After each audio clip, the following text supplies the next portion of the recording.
today and to meet all the incredible people who have been magnetized to this work, from the early supporters and allies who I just had a chance to talk with, to the fellows themselves, who are such a thoughtful and engaged and energized group. So thank you for having me and for all that you're bringing too. I mean, it's just amazing to be here at the very front end of what I know is going to be quite a journey and an impactful journey.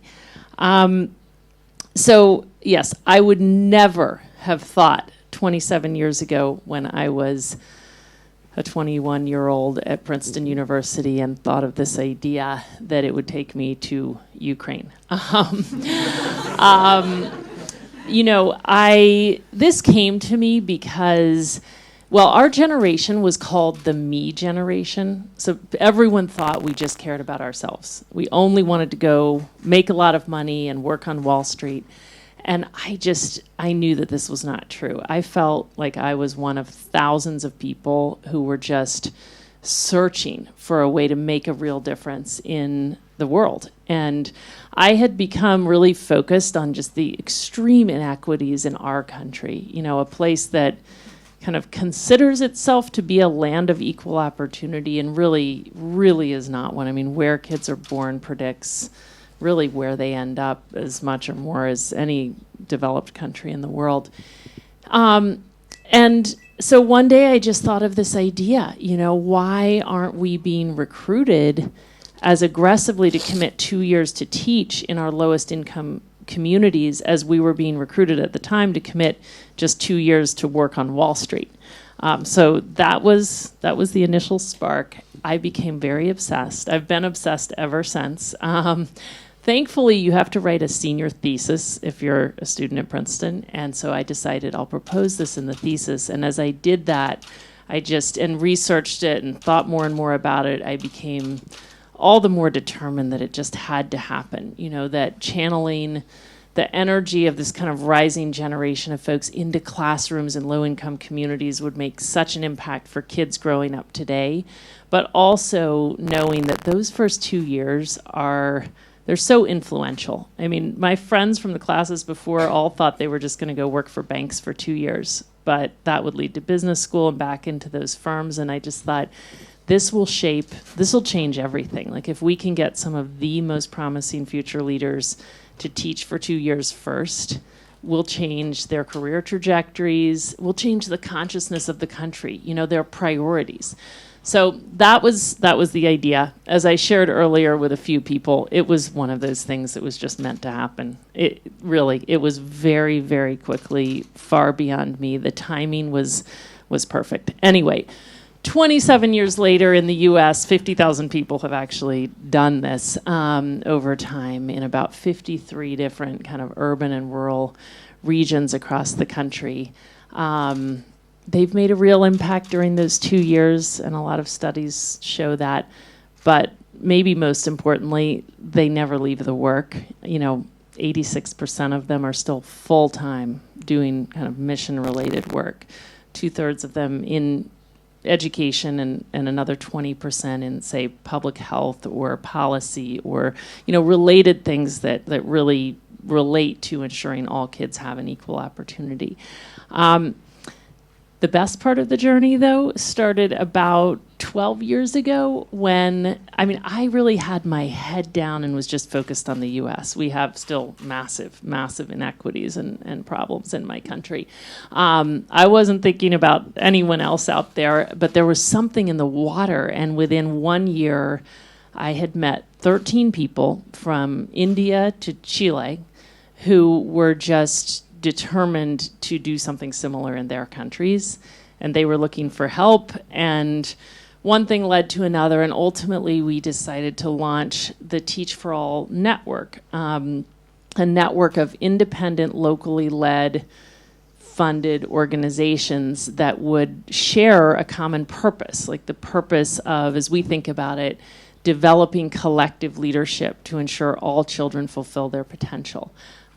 So each of these organizations, just as Teach for Ukraine, works to galvanize the rising generation of leaders and channel their energy into this arena of working with the most vulnerable kids in their countries and invests a lot in them in pursuit of fostering a generation of leaders who, through their approach, are also catalyzing and inspiring leadership in others, you know, in their students, in other teachers in their schools, in others in their communities, in pursuit of the day where ultimately we have folks at every level of the education system and of policy and across all of our sectors working together to ensure that all kids really do have the education and the support and opportunity to be able to themselves shape a better future for all of us. So we're really thrilled to have Teach for Ukraine in the network and working alongside us, not only learning from the rest of the network partners, but also ultimately you're going to contribute so much. I thought I would spend just a few minutes sharing the biggest lessons I've learned in this journey. They're really the lessons that make me so optimistic about Teach for Ukraine and so inspired about its potential. And then I think we're going to be able to hear from some of the fellows and such as well. So 3 big lessons, and they really are the most salient lessons of the work. I've probably learned, you know, thousands of lessons in the last 27 years. But the first big lesson is that, you know, we actually could solve this problem. I mean, we have a worldwide phenomenon right now where your birth predicts your educational outcomes and in turn your life outcomes. And I think most people view that as a very intractable issue. And I viewed it as a very intractable issue at the front end of this. But over time, I've come to realize actually we could solve it. And I first came to this thought actually just in classrooms. Very rare teachers, you know, amidst the hundreds and the thousands, you'd find one teacher who you'd realize. I remember visiting a teacher early on in the Teach for America journey, not too early on because I already had kids by then. My kid at that point, my oldest, was in 5th grade.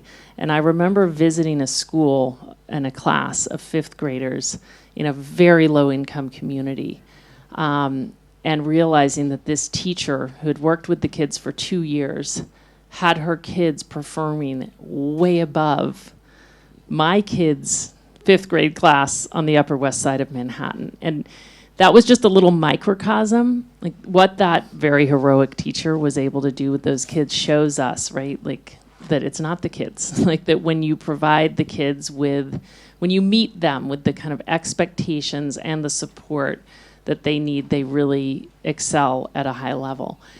And for me, this has just been a journey of realizing that was true at the classroom level, but could it be true in whole schools? And now, you know, I've been in whole schools all over the world that are really taking some of the most marginalized kids and truly putting them on a level playing field with kids in other communities. I, in fact, was just at King Solomon Academy, which is a school in London that was started by Teach First alums and is almost fully staffed by them, the UK version of Teach for All. This school is not only the top performing non-selective school in the whole UK, but their results, like the GCSE results, the exam that gets these kids into university, their results look just like the most elite private school results. Like, it's just incredible, right? Like 20 years ago, 15 years ago, I don't know that many people thought that was possible. And I remember the era in the US where people were saying, okay, now we know we can do it in whole schools, but we could never do it across communities. And even now I've seen whole communities really make transformational progress. And of course, we can see whole countries now. I'm Poland that has moved so far up in its education system in just the course of a decade and is now, you know, one of the highest performing education systems in the world. So that's lesson one. And I think that's really important because once you realize that we actually could do this, it becomes, you gain such a sense of responsibility for realizing we really have to do it. Like if we can, then we must. So that's lesson one. The second lesson is just that leadership is at the core of the solution. And this approach that we've landed on across Teach for All is really an unparalleled source of the leadership we need. And I said earlier today that I feel like, I'm just seeing the same movie playing in all these different countries around the degree to which that's true. My level of conviction in this approach really comes from seeing what's happening in communities in my own country, where we've been placing teachers for now, in some cases, 25 or more years. You can see true transformational progress. I think about Washington, D.C., and when we started placing teachers there, it was the lowest performing of all the major urban districts. This was about 25 years ago. Still 15 to 20 years ago was still the lowest performing. The kids in our nation's capital were 2 years behind the kids in Harlem, which is a very low-income community of New York City. I mean, this is, 4% or less of the kids in that city would go to university. I mean, this is our nation's capital. And beyond how low performing it was, no one had any hope that this could change. I still remember about 15 years ago going around with the leader of our DC effort when I was still at Teach for America and trying to raise money from the civic leaders. Good people, they're still around. They remember these conversations because at the time their message to me was, we are done. We have tried everything and we have concluded nothing is going to change the DC public schools. So it's just so fascinating because now this is the fastest improving school system in the history of our country. In the last 4 years alone, the whole system has moved a year ahead. Like if you met the average 13-year-old today, they're a year ahead of where the average 13-year-old was 4 years ago, which is, significant progress across a whole system. And there are 40 or 50 whole schools in that city that are taking low-income kids and putting like 50% of them on a path. Putting them all on a path to like 50% college graduation rate above, which, it's typically about 8% for kids who are growing up in poverty. So we've seen that, again, to the first point, like real progress is possible. But if you took all the Teach for America people out of that city, you would take away so much of the energy and leadership that's driven the change. The last two schools chancellors who presided over that change for a decade. During that decade, about 3/4 of the leaders in the school system were Teach for America alumni. They're a quarter of the school principals, 25% of the school principals. There are hundreds of teachers, 4 of the last 6 teachers of the year, the head of the State Department of Education, the leaders of most of the NGOs that lead the change. It really is a Teach for America story. And it's one story. Don't worry, I'm not going to tell you another one, but I could tell you 20 other stories from communities in the U.S. where the work is not done. There's so much more to be done in these places, but where we've seen meaningful change and the leadership of the Teach for America people has contributed so much to it. Now we're seeing similar effects. From these cities in India where the Teach for India alums are literally spearheading movements that sound very much like the story I just told to, communities in Latin America and also communities in countries that aren't so far from here in Ukraine. I was sharing earlier the story of Teach for Latvia, where actually the CEO of Teach for Latvia, it's not called that, but we'll call it that for now, the Latvian Teach for All partner, became the Minister of Education and may be enabled by that, but there are all these task forces to recreate the teacher standards, rewrite the curriculum and such, and they're just hugely populated by the Latvian Teach for All participants. I was sharing the story of one of the 50 Global Teacher Prize winners from 2 years ago was an alum of that program who started an incredible school designed and led by students in Latvia. People are moving to this kind of remote communities just so that they can put their kids in this school. There's another Latvian alum who started essentially the Khan Academy for Latvia. In Estonia, the education minister, the previous to the current, said that Teach for, essentially the equivalent, Teach for Estonia, has given a whole new sense of possibility to the education community. They've done things like, start a program that now every year gets 1,000 professionals in Estonia into the schools to help raise the aspirations of the kids and also come to understand more about the realities of the Estonian education system. The principal of the year a couple of years ago was an alum of the Estonian program. I could really go on and on. Teach for Bulgaria, same thing. I really were seeing in the early years of these programs, and this is true all over the world and even in this region, the extent to which these folks, there's something about that teaching experience that's so transformational in terms of building these folks' sense of possibility in themselves and in their students, and giving them such a deep grounding in the nature and extent of the problem, and that just fuels this kind of lifetime of leadership. So that's the second reason I'm so optimistic about the potential of all this. And the third, just quickly, is, and I really had no idea about this 10 years ago when we started the global part of this journey. I think most people view education as so local.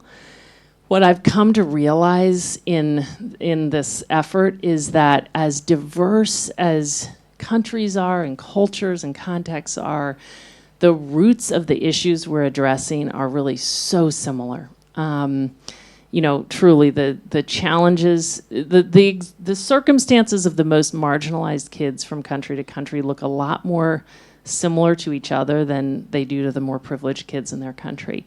And the silver lining in that is it really means the solutions are a lot more shareable than we've assumed. We're going through 190 individual, I think that's how many countries there are, learning curves around how to solve our, educational issues, when we could be going through one big one, as we do in health, in the environment, where we realize, of course, we could be sharing solutions and our fates are interconnected.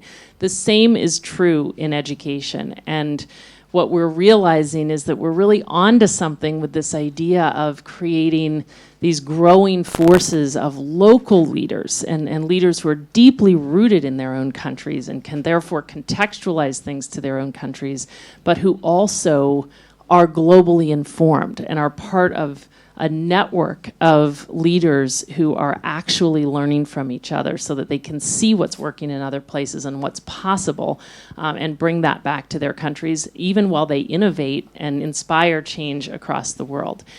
So those are the reasons that I'm personally so excited about this effort, both because I know that these fellows, who are probably very daunted at the moment by this task, will over time actually make a huge difference here in Ukraine, and in the process will pioneer new solutions that will contribute to progress all over the world. So thank you again, all of you, for your commitment to making the world better. We came together as a network, just in closing, about a year ago, to articulate a 25-year vision. Like, we've learned that this is a long game. We're not going to solve this problem in 5 years, but what are we working on together over the next 25 years? And we articulated a vision around whole communities in every part of the world that are actually showing us that all kids can have the education, support, and opportunity to shape a better future for themselves and all of us, so that those communities inspire and inform a worldwide movement to do this everywhere. And I know that one of those communities is going to be, and hopefully more than one, here in Ukraine. So I can't wait to do everything we can at Teach for All to support the movement here and to learn from what you do here to make the effort stronger everywhere else in the world. So thank you and good luck with it.